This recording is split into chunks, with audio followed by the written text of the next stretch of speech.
we've developed some core programs over that period of time. So restoring the native Olympia oyster population was our first big program. And the man that I spent the day with yesterday, he was one of the people who just taught me so much about Olympia oysters.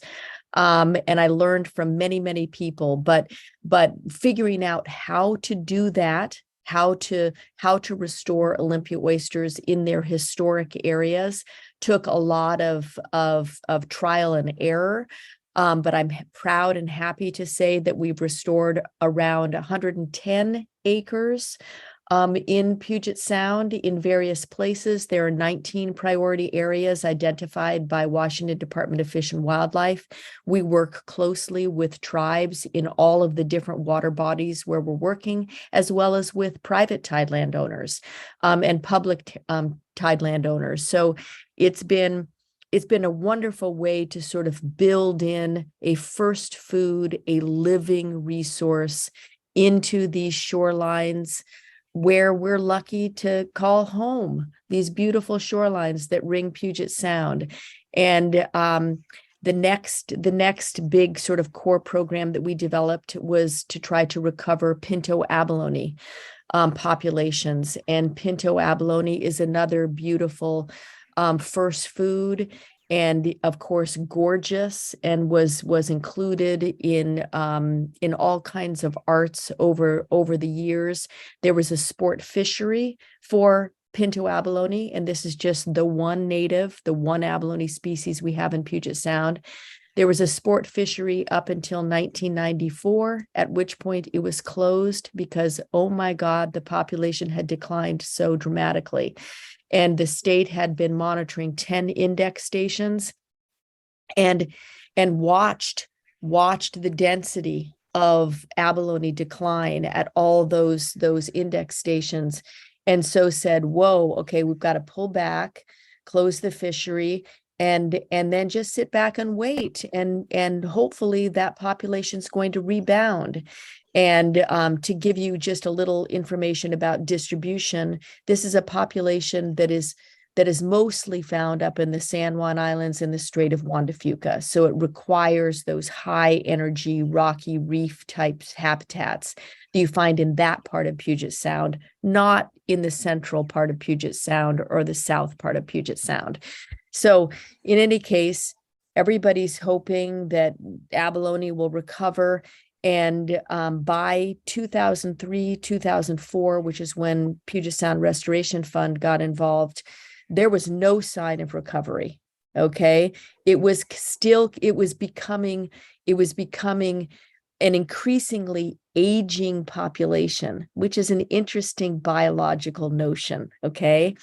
An aging population, and also a population that is on the bigger side of the scale versus the smaller side of the scale, indicates that you're not having reproductive success with that species, that abalone are getting older, but you're not seeing the young ones sort of arrive in those different areas, and therefore show up at those smaller sizes. So that was like a real wake-up call. And so we all together with academics and the resource agencies and tribes, started to figure out, well, what do you do about a marine invertebrate that is in serious decline? And there are options that have been tried out with other marine invertebrates in other parts of the world. Think conchs. In some places. And one of the things you can try to do is translocate abalone. Just ignore that, and I apologize for that.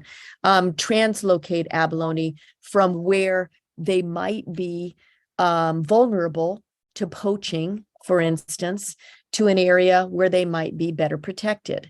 And then you can also aggregate potentially marine invertebrates. So gather them all in their disparate locations and put them all so that they're in closer densities that would enable successful fertilization. Because if they're too far apart, then the male gametes and the female gametes cannot meet in the water column. So those were all the options on the table. And after years of kind of watching, waiting, ultimately, it was decided that the only way to rebuild that particular population was with human intervention with hatchery propagation, which required developing what they call a captive breeding program initially. And that is where you bring adult males and females into a lab setting and you provide all the right conditions for them to spawn. And then you test out and learn how to grow them out until they're big enough to reintroduce them to rocky reefs. So University of Washington worked on that captive breeding program and figured it out. And ultimately, Puget Sound Restoration Fund took that over and developed an abalone hatchery and abalone nursery so that we can do that same thing at scale. We are literally growing juvenile abalone up to size, typically 1 year. So this requires care and feeding for a year, 24/7. They need to be kept in the right conditions. So it's taken a lot of years to work all these things up. We are 20 years into this abalone recovery effort. And to date, we've outplanted 50,000 juvenile abalone. We just got 4,500 of them out last week with a group of divers from Washington Department of Fish and Wildlife and our own dive team and some people from the Seattle Aquarium. We've set up nurseries at the Seattle Aquarium with state funding and private funding, and also with the Port Townsend Marine Science Center. So we've got our nursery, but we're setting up these satellite nursing areas so that we can grow the effort, because while we're very proud of 50,000 and it's taken a lot of effort, that by no means is going to rebuild the population. So this is a long-term recovery program. And I'm really happy today to say that the state just provided increased support for this during the last legislative session. Hooray, Senator Christine Rolfes and our other district representatives. So this is all, we're in big building mode, okay? Am I going into too much detail on this, do you think? Yeah, okay. All right, then moving on. We started to work on bull kelp, and we used to have some incredible bull kelp forests around Bainbridge Island, around Indianola. And so bull kelp forests in Agate Pass, and Delight has shared some incredible memories from when she was diving with Shippen back in the 70s. And, super appreciative of that history, because she really kind of opened my eyes on some things.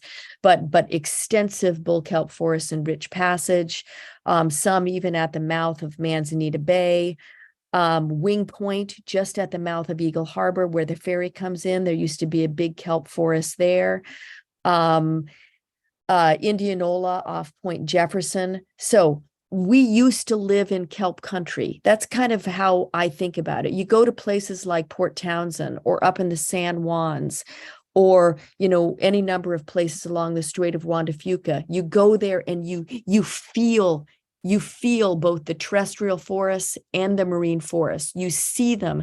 They're so much a part of that particular system. They're sending such a strong signal, and they're basically feeding and powering the food web. Okay, kelp carbon is at the base of the food chain. It is incredibly important for building all of the iconic species that define this area. Think rockfish, salmon, orca, oysters, geoducks, crabs. They all have kelp carbon in them. So do birds. So the birds we love to watch, like, for instance, I'll try to give you a good one, like pigeon guillemots, okay? Or other species, they have a high percentage of kelp carbon in them, because that's what builds food, is that photosynthesizer in the marine system that is transforming sunlight and carbon dioxide into organic, bioavailable food that works into the whole food chain. So incredibly important for the food web, it's also for habitat. So without losing my train of thought here, there are places in Puget Sound where you go and, oh my God, you feel like you're in kelp country. And you know what? We used to feel that in our area, okay? And it's not there anymore. And so what the heck can we do about that? And the reason we got involved, and this is kind of true of every single program we've developed over the 25 plus years now, is because somebody comes to us and said, we need to do something about this. And in this case, it was chairman of the Suquamish tribe, Leonard Forsman. Like, we used to have kelp forests in these places where I used to fish with my dad, and we should figure out how to restore them. And I had no idea how much that would involve. It's very complicated to try to rebuild kelp forests. There are restoration techniques that are being developed around the world, but there aren't that many super successful tools in our toolkit yet. And it kind of depends on what your problem is. There are some parts of the world, as you might have heard, where urchins are a big problem, and urchins are mowing down and eating kelp forests. That is true in Australia. That was true in Northern California, in Southern California. But in Washington, we don't have an urchin problem yet, okay? But we do have warming seawater temperatures. So not only is it complicated to learn how to restore a kelp forest, especially since we don't fully understand why they disappeared, but you're also doing this during a rapidly changing set of conditions. And warming seawater temperatures is hard on kelp, okay? But on the positive side, weirdly, CO2, and we certainly are, the oceans are certainly absorbing a lot of excess CO2 now. CO2 is something kelp can work with, right? That's what they're using to build biomass. So a decade ago, some people were thinking maybe kelp is one of those things that can really thread the needle of climate change. And they thought of kelp as being able to sweeten the water, improve pH conditions. But now we know that it's much more complicated than that. You know, it's not just that we have ocean acidification and worsening pH conditions, but we have warming seawater temperatures. And when you get above 18 degrees Celsius, which is, I think, 70 degrees, Joyce was telling us the other day, Anne, you have a reproductive failure in kelp. So they're not going to be able to give rise to the next generation, next year's kelp forest. When you get to 20 degrees Celsius, that is like cell degradation, okay? They cannot serve this, our canopy species, bull kelp, cannot survive, sustain, persist under those temperature conditions.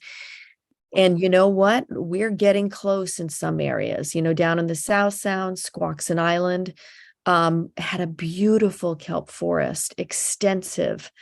And last year it virtually disappeared.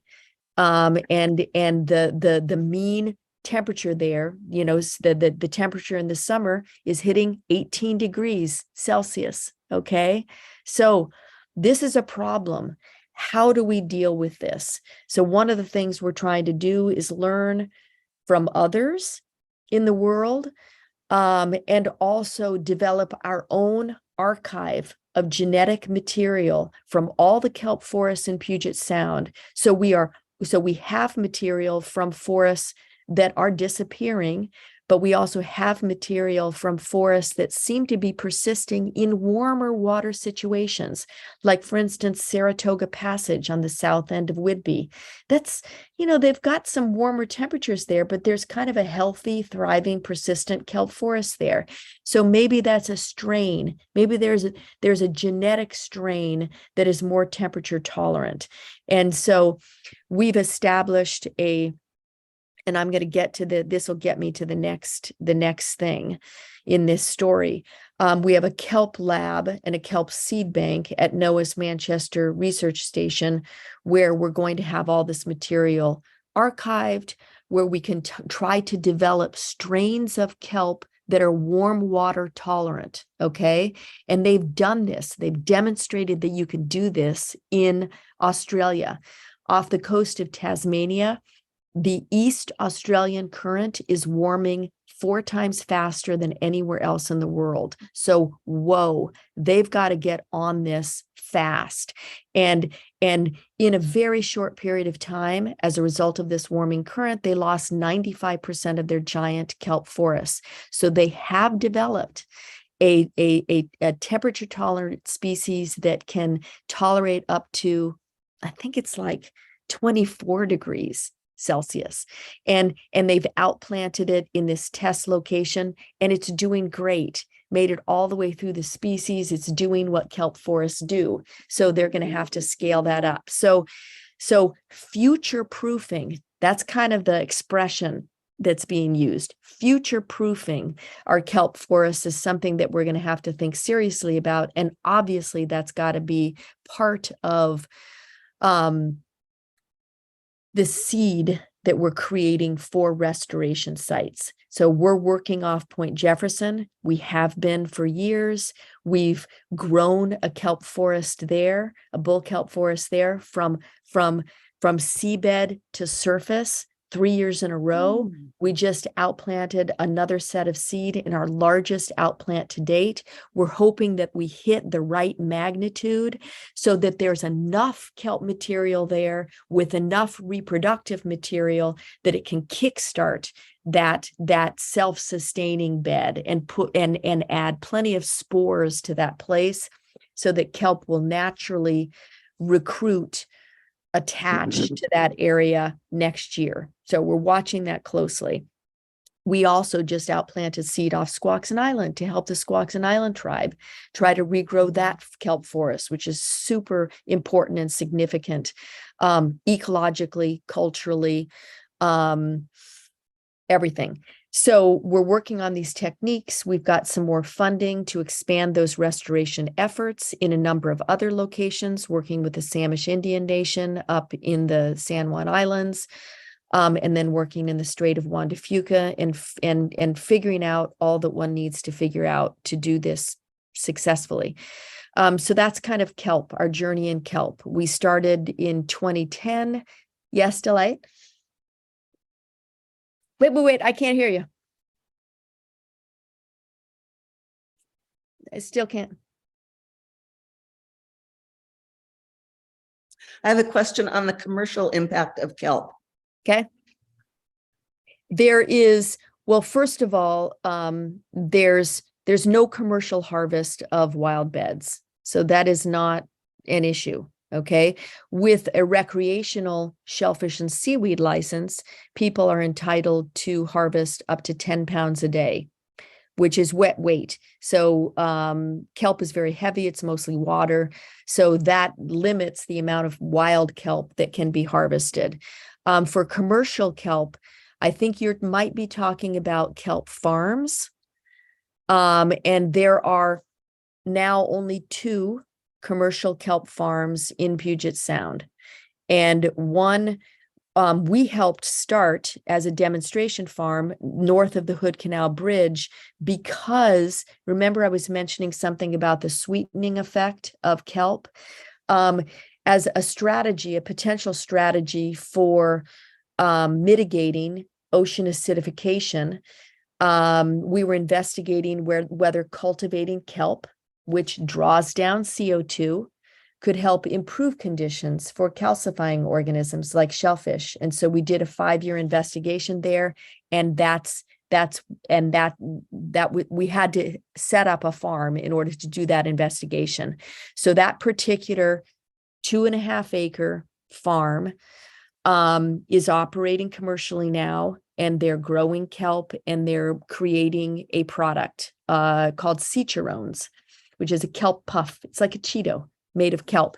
And in fact, okay, what we found during that investigation, even though it was just a small data set, was that conditions inside the kelp farm did improve growth for both oyster species, Pacific oysters and Olympia oysters, and it reduced shell dissolution, the dissolving of the shell as a result of ocean acidification. So inside the kelp, you had improved conditions, and there might have been a lot of reasons for that. Outside the kelp, not as good. So there's something there about kelp. Yes. Wait, I can't hear you.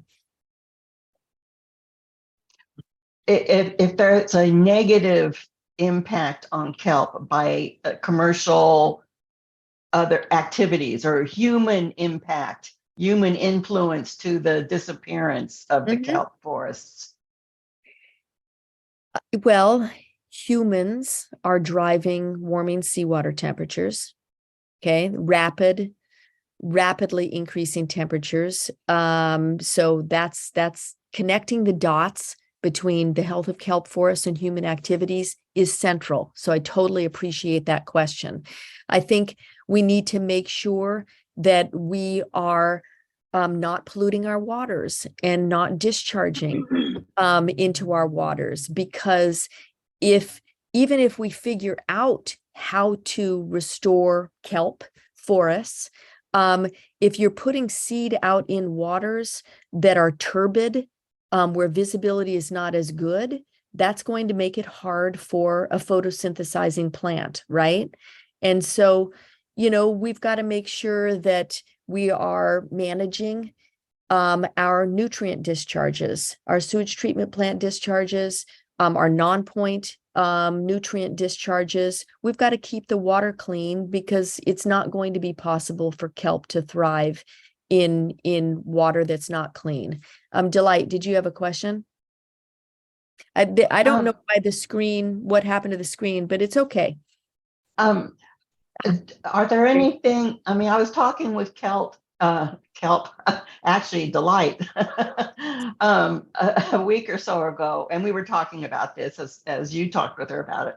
And she mentioned how I don't know, private, I mean, I don't know if it was commercial, but going down and digging for clams or something like that dislodges the roots or the home of the kelp. And Yes. is that something that could still happen, and there should be regulations or what? That's sort of what I meant by the human. Got it. I will just sort of, start to answer that, but I also want to put it back to Delight, because she has an incredible story to share. So, I mean, yes, there are activities. And so, for instance, when you have activities in the near shore that are contributing a bunch of sediment, or when you have development on land, putting a lot of sediment into the shoreline system, that is going to cover over the nice, rocky, hard substrates on which kelp attaches. Okay. So, Delight is going to talk about what she witnessed and what was done about the Agate Pass situation. And I don't know if that was done in Rich Passage, but in Agate Pass, the kelp forests that used to be here, we probably lost them in the 80s and the early 90s. And that was true of the kelp forests off Point Jefferson. It was probably true of the kelp forests in Rich Passage. The kelp forest at the mouth of Eagle Harbor, interestingly, was the last one to disappear on Bainbridge. And it was in 2015 that suddenly it was gone. Okay. So it managed to hold on there in spite of all the stuff that's happening in Eagle Harbor. But I think Delight can tell us a big contributing factor to the loss of the Agate Pass bed, which is mind-blowing. Okay, Delight. Wait, we can't hear you. I keep worrying that my dogs will start barking. We bought our house here on Agate Pass in 1974. And when we bought it, we had very heavy kelp in front of our property. We have 230 feet, I think, of waterfront. And it went out a fair distance into Agate Pass. In the late 70s, I think, but I don't know the exact date any longer, somebody started commercially dredging for clams. And he had a small boat with a conveyor belt that went down to the bottom of Agate Pass and then went down about 18 inches into the substrate. And so this conveyor belt would go up, carrying the clams up to his boat, and they'd shove them into the boat and then they'd sell them. And some of the statistics then were many of the commercially harvested clams in Washington were at that point coming from Agate Pass. My husband and I did scuba diving at that point, some in the past, that's very cold. And what we noticed were these huge rolling underwater sand dunes. And they were just rolling along in the strong current that we have. That was one thing that impressed us. There was a hearing on this at the Kitsap High School, and Millie Rytan, the person for whom Rytan Road is named, testified that when they moved here in the 30s, she could fill a bucket of clams in half an hour. She'd gone out the day before and dug for half an hour and found one clam.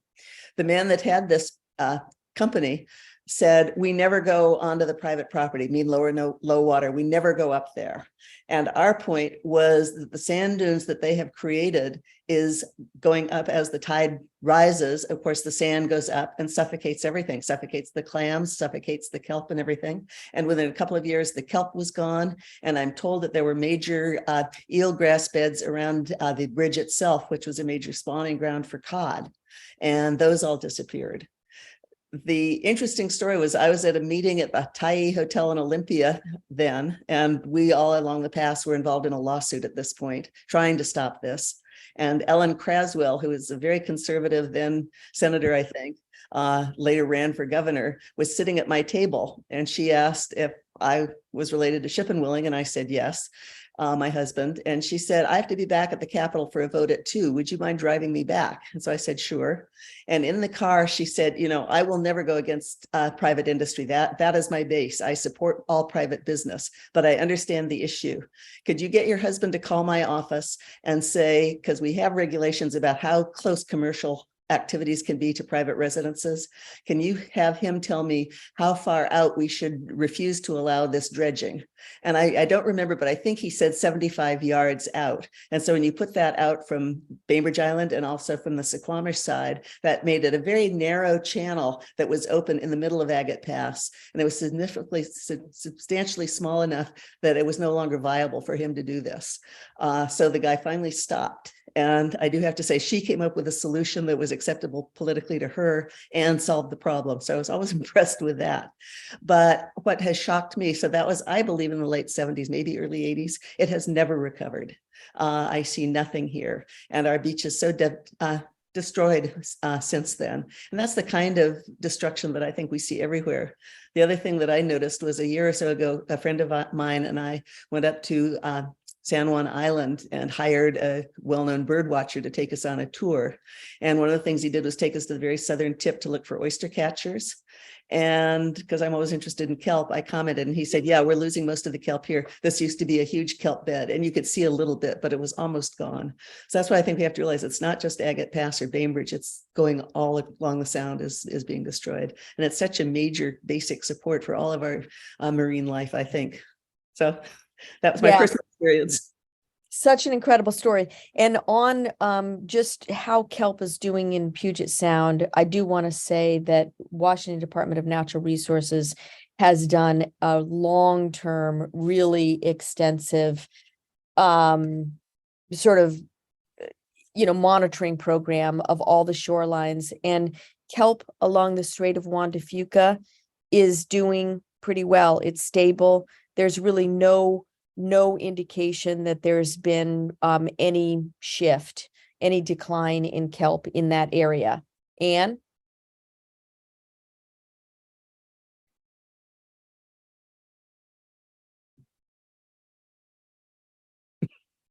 Okay, keep going.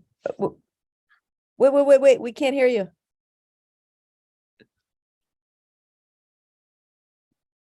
Okay. And in parts of the San Juans, that's true. But in the eastern parts of the San Juans, the Samish Indian Nation has documented a roughly 36% decline in kelp forests. And then clearly declines have been documented carefully in both the South Sound and the Central Sound. So we can't say sound wide, we can't make a statement about the health of kelp forests that applies generally across the Sound. It really depends on where you are. And also the circumstances, conditions might be different. The drivers of decline might be different in those different areas. So that's all part of the complicated picture. Getting to since we're talking about kelp, and before I sort of move into some of the other areas where we work as an organization, some of the things that need to happen might interest you. And this is sort of at the policy level.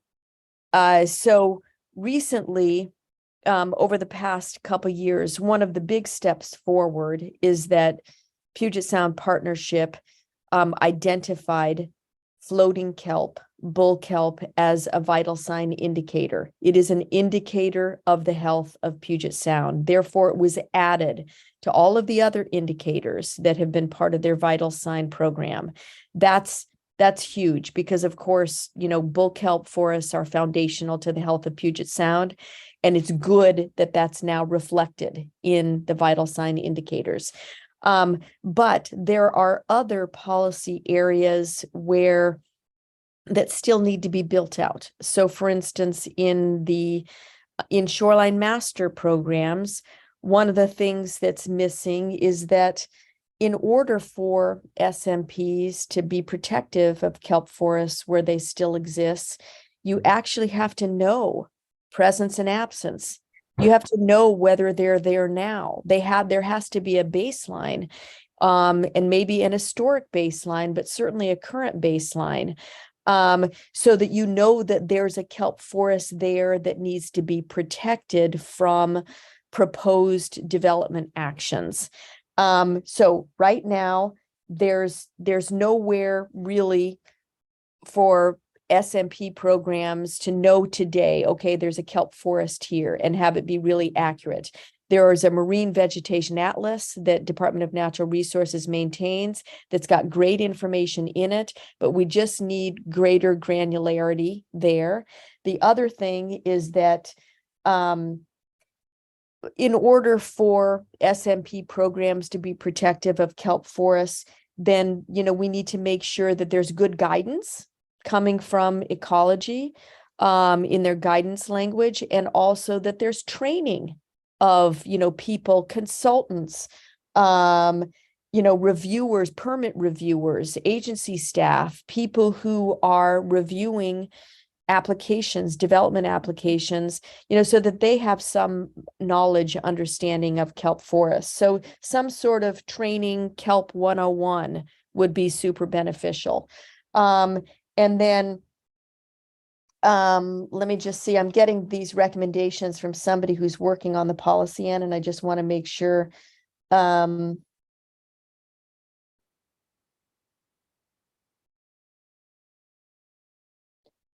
just needs to be a good process in the SMP, programs. Okay, so that's something to sort of pay attention to. Another thing that, and you might see this perhaps as less substantial, but I'm going to throw it out there because I think that it would be awesome to designate bull kelp as our state marine forest. Let's recognize it as being incredibly important to the health of these marine ecosystems. Let's put it in its rightful place in the pantheon of species that define this place. And I would love collectively for a whole bunch of people to take that on, because people have habitated here in this area for millennia because of the abundance of food made possible by healthy kelp forests. And by golly, we should we should make sure that we're seeing that in all kinds of ways. So I'm going to throw that out there and maybe, yes, Anne. Well, my one question, which I was going to ask earlier, if I could have found the right button, but is about the straits of Juan de Fuca. Do you think, or is it posited or known, that one of the reasons the kelp forests have continued to be healthy up there, and the water's obviously cooler, and that's what I wonder, is it that rapid exchange that allows it, that fosters that cooling effect, which leaves that a cooler place for kelp to develop? Absolutely. I mean, that is a big cold water body of environment Right. that gets ocean infusions with all those nutrients. So it's and mixing. It's a perfect environment for kelp. And certainly sort of you think the western side of San Juan Islands as well. And you can posit that in places that are farther from the ocean and closer to urban areas, you're experiencing more warming, you're experiencing more pollution associated with denser populations. There's a gradient of conditions. There was, and I don't know what the status of it is now, but there was a lot of research going on some time ago, talking about the fact that there was also so much animal waste, that it was both domesticated but wild animals that were also really contributing, and that was adding to the warming. Do you think has anything new happening in that area? And if so, what do we do other than not let our dogs go play in the water, Right. which is another issue completely? It's the same issue. Yes. But as we have more raccoons and otters, and they're losing the space in the waters that are, inland, some for them. Yeah, I don't know. That's still a problem or not, or do you know? Well, I would say I'm not aware of an association between animal waste and warming, though, the decomposition of that animal waste I guess what would I was involve like a lot of bacterial microbial activity, which might, but I don't know about that, but I will say that when you get nutrient inputs into Puget Sound, whether it's from animal waste or human waste, right, that is somewhat immaterial, except that added to it, and was an interesting fact that we have domesticated in variety of ways, or slightly domesticated the animals and attuned them to eating at our house and going to the beach. Yeah, that's very interesting.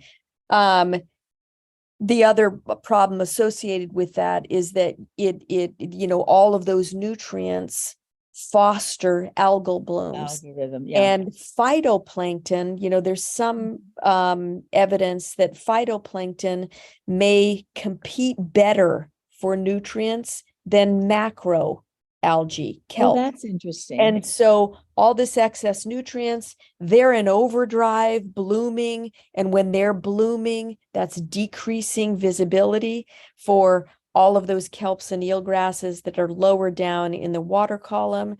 And they're eating up nutrients that might otherwise be available to support that kelp and eelgrass growth. So it just sets up a bad cycle in a whole bunch of different ways.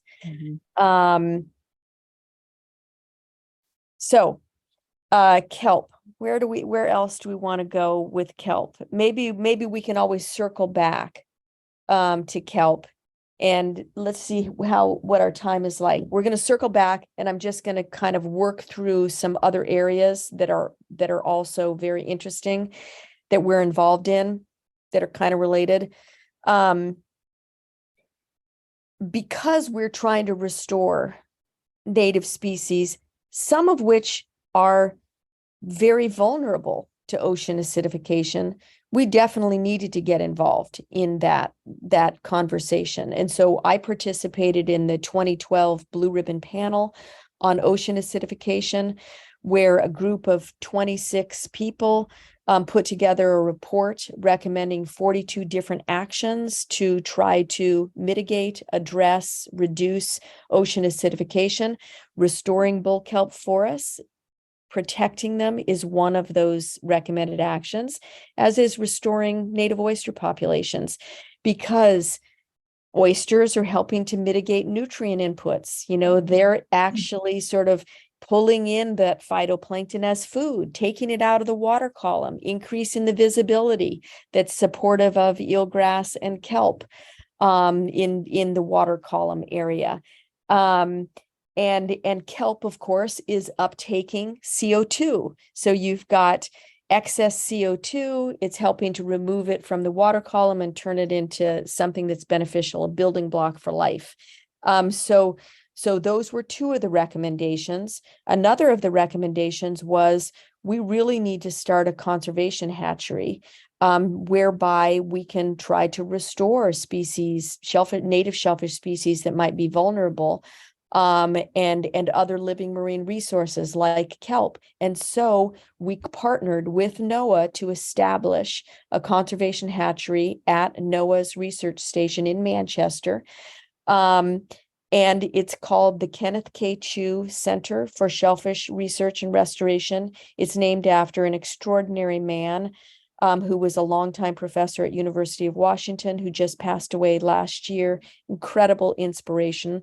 And that is where we are producing Olympia oyster seed, juvenile abalone, bull kelp seed for all the work we're doing. So as we've sort of, stepped into the Puget Sound restoration space, we've just been expanding and developing new programs in order to be more effective, in order to address all of the challenges that have come along, in order to scale our efforts.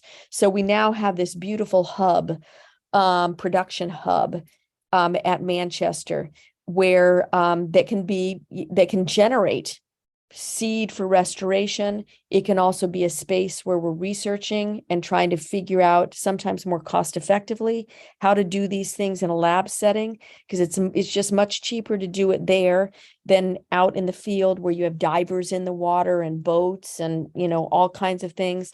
So there's just a lot of work going on out there, and we're expanding that effort, and incredibly appreciative of our partnership with NOAA. And then moving forward, another thing that we've gotten into in local waters, which is very interesting, is cockles. So cockles it's a favorite bivalve of the Suquamish tribe, and we operate in their home waters. All the projects that we've done have been co-created with the Suquamish tribe here and with tribes elsewhere in Puget Sound. And cockles is one of their first foods that they highly valued, and it's not as available anymore. And it was super vulnerable. If you guys remember the heat dome event in 2021. I mean, oh my God, blazing hot temperatures right during an extreme low tide in the middle of the day, and cockles are very close to the surface. So they were baked, okay? And so they were not as available before the heat dome event, and then took another hit. So one of the things that we've been trying to work out with the tribe, and they've brought in some incredible funding to support this, and we've sort of been working together on that, is can we grow them in our hatchery, and outplant them in places where they would be available to the tribe, and yes, we can kind of figure, we've worked through a lot of the complications of this, more complicated than you would know, okay? Work through some of those complications, but along the way, we were talking to somebody about cockles, and it happened to be a shellfish grower, and Anne knows him, Bill Dewey, and he said, you're looking for cockles. He said, we have tons of cockles that settle out in geoduck tubes. Okay. It's like they find this incredible protected place where they're protected from predators, and they just simply settle out of the larval column and nestle into that place. And so growers have to deal with the fact that they sometimes have more cockles inside those tubes than they have geoducks. And at a certain point, the cockles are kind of getting in the way of the geoducks feeding and trying to stick their siphon up. And so we're developing this beautiful partnership between shellfish growers and tribes and Puget Sound Restoration Fund, whereby hopefully we can harvest those cockles out of the geoduck tubes, and then make them available to tribes who and elders who love those cockles. So I love that there's something positive about those tubes, because Yes. there's been such a public outcry about the danger of them and how awful they are, et cetera, et cetera, et cetera. That would be a really fun thing to figure out how to tell more people that positive aspect. yeah, And I mean, it's a wonderful story. it is a wonderful story. And so we're trying to figure out, okay, well, how theoretically, how many cockles might there be in different areas? And then also, is there a quantifiable benefit to removing those cockles at a certain point? You know, do you get greater geoduck growth? You know, so we really have more of the story. We've got to build out more of the story.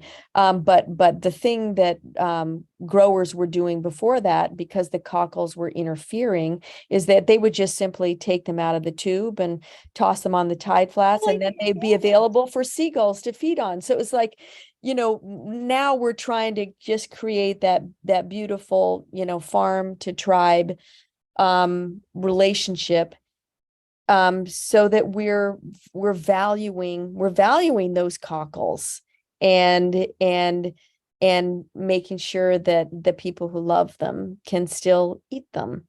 So cool. Yeah, it's really cool. Yes.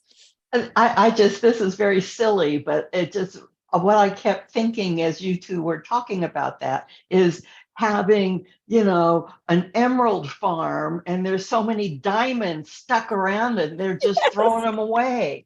You know, so there's this Exactly. emerald diamond problem. Exactly.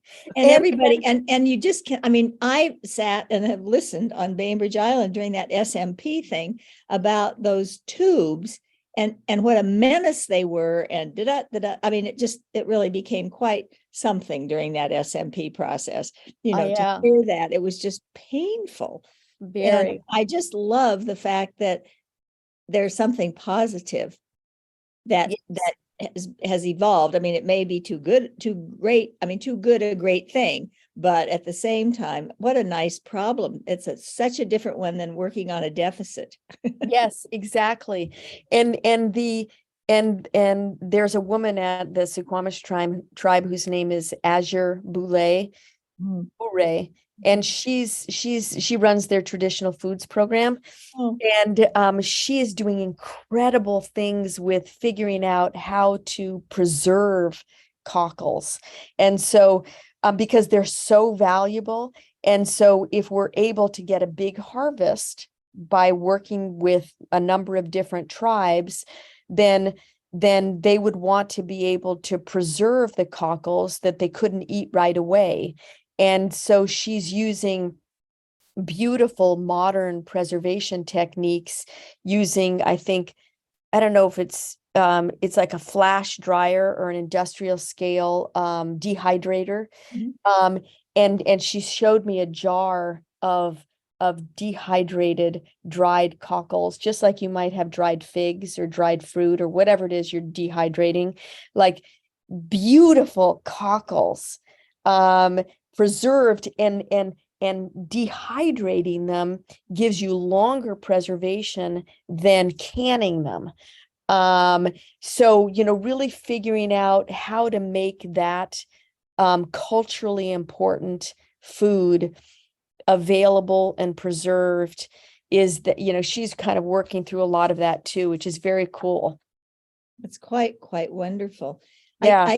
I one thing that I can't resist, just to tell those of you that are here knowing about the Restoration Fund, and I think you can see it or hear it and understand it, but there's a very distinct it's a very distinguishing part of the Restoration Fund, as opposed to some of the other organizations that work very hard, partnership and so forth, on the waters of Puget Sound. And that is that its focus is on restoration and hands-on. It's not doing legislative work. You know, there was a very, very specific, I mean, I got to be there when it got started. So She was on the founding board. And so, yes, we really thought hard about this. Yeah, and it really was an interesting thing to absolutely do the level best, not to get into that political scene and be trying to influence legislation or local rulemaking, those kinds of things, that this was really going to be about hands-on work in the waters. Exactly. And I think that, I mean, I think that's an important distinction, because you've certainly talked about the partnerships that are going on with state agencies and with federal agencies, and those are critical, but you're not doing it by way of trying to influence that policy. Other groups that you partner with, or that you know and they know you, are the ones that are really carrying the water on that part. Exactly. And I think that's an important distinction. Yes, yes. Thank you. Thank you for folding that in, because it is about tangible projects, and it's also about resources that are and species, habitats that are incredibly important ecologically, but also important to humans. You know, they represent first foods. Humans have been connected to these resources for as long as humans have been in this area, following the glacial retreat. And so we, you know, they resonate, right? We can engage and connect with these resources and sort of support their restoration, because we can kind of feel that, experience that human connection. They're not abstract, right? It's not some species like euphausids, incredibly important species, don't get me wrong, okay? Incredibly important for whales, etc.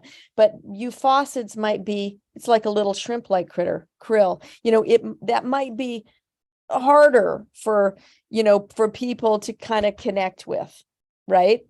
Like, these are foods that we eat, or foods Well, that I think it's the strategic planning. I mean, the strategic thinking yes. about involving people in this effort in a very direct way also. I mean, I think, but I'm impressed and really pleased and proud of the work strategically. I think that's the part that's so fascinating. And to have Bill Dewey still involved and able to say, oh my gosh, you mean cockles, kind of thing, and have things grow from, I mean, literally, but have that evolve from that friendship. And it is a friendship, but a real commitment to the way you're doing this work. And that's not taking Bill out of the legislative persuasion business. But that's not the alliance you've built with them. So exactly. Yeah. And the other thing, you know, just to sort of focus a minute more on the positive, it's actually, you know, there are real issues in Puget Sound. And I love that you guys, that League of Women Voters is working on policy issues, and that other organizations are as well. Okay. There are big issues. But to know that in fact, there's this larvae in the water column that is settling out where conditions are just right, and adaptively, you know, settling out in something that is part of our changed world, right? But it's like this thing that's still working and is just finding a new way to settle and grow. And so we all, I mean, just by partnering, you can kind of help build that crazy quilt of activities, keep it all woven together. well, and I think these stories will and do enrich, particularly I'm thinking of Maury in this case, still working at that level with League of Women Voters and policymakers, you know, so that we're educated about it. Yeah. And can use our own creative powers to think about how what we do as organizations, what we could do, and how to be as effective as possible in terms of working alongside you. Yes, yes, I so thank you for that. And then, keeping in the theme of resources that we love, and that also need to be managed and restored potentially. We have a new species that we've added to our pantheon of species at Puget Sound Restoration Fund. And I think you know this, Anne, but maybe you don't. And that is Dungeness crabs. Oh, we Of really are course, going to do that. Oh, right? that's so great. Yeah. And the way that Because happened, of the shell getting so thin. Yeah. yes, there are places in Puget Sound, for instance, in southern Puget Sound, where there have been scientific studies that show that Dungeness crab larvae, which are called megalopae, are experiencing shell dissolution. Yeah. Okay. I didn't know that. But This is a problem. And in fact, as a result of that, there's been no Dungeness crab harvest in the South Sound since 2018. So imagine what that's like for tribes and all the people in that area that used to be able to harvest geoduck and have that, excuse me, not geoduck, Dungeness crabs, and have that be part of their experience. So a whole bunch of things that need to happen there, and a lot more information is needed. So there was this group of researchers, and these were, biologists who worked at tribes, biologists in academic institutions, a whole bunch of different researchers got together and said, wow, we need to know what's happening with Dungeness crab larvae in different parts of Puget Sound. And so they set up this network of sampling stations, and where they would do larval trapping. And so our Manchester hatchery is one of those stations. There are about 18 stations set up throughout Puget Sound. And every spring, early summer, there's this, I think it's weekly larval trapping that's going on to try to really quantify what the larval population is in different areas, and then determine, once they sort of put together that really great data set where you can see trends, then determine whether larval abundance can be a better predictor for adult crab abundance, and that you could basically be able to manage the fishery better because you have more information, more data. Right. So it's one of those things that can really potentially and significantly improve the management of Dungeness crab, of the Dungeness crab fishery. And that is of interest to many parties, including can you imagine commercial, tribes, recreational. The restaurant industry, everybody who Yes. go out to dinner because you can get crab, or the crab seasons. I mean, they're such amazing Yes, questions about that. That's interesting. exactly. It's so iconic. And so this group of researchers did a great job of sort of setting up this monitoring program, but then they were looking for a home. They needed to settle out somewhere, just like the cockles, right? And PSRF was the right home. So they approached us, and so we've now absorbed that program into all the stuff we're doing, and looking for ways that we can help give that a lift, and make sure that it's well supported. Then the other thing, should I keep talking? Delight, we can't. Delight? You got it. Wait, Delight, there. No. I was about to say, you've given us a wonderful hour of your time, but we should wrap it up, I'd say, in the next few minutes. Does anyone have a pressing question of Betsy? I would love to sit here and listen to lots more, but I think this is enough for today. Okay, sorry. No, it's great. Oh, no. Lydia? No, I just want to applaud. That was very informative. Thank you. Thank you. I'm sure you could keep going on and on, Betsy. Why don't you mention the book that several of us have read and thoroughly enjoyed? Because I think for those of you who haven't read it, Betsy. Excellent. There's a new book called Home Waters, and it's by David B. Williams. And he's written several books before, but this particular one came out in 2022. And it tells the natural and human history of Puget Sound. It's such an interesting read. And thank you, David. It devotes an entire chapter on the forests of Puget Sound, the kelp forests of Puget Sound. And it also talks about Olympia oysters in a chapter that also includes geoduck. But it is really just telling the story of how Puget Sound formed, and David is a geologist by training, but kind of an historian, and he just loves human history. He's worked at the Burke Museum for a long time. And so how did Puget Sound form? And like, we live in such a dramatic landscape, with volcanoes that are less than 600,000 years old, and big uplifted Olympic mountains. Such an incredible place that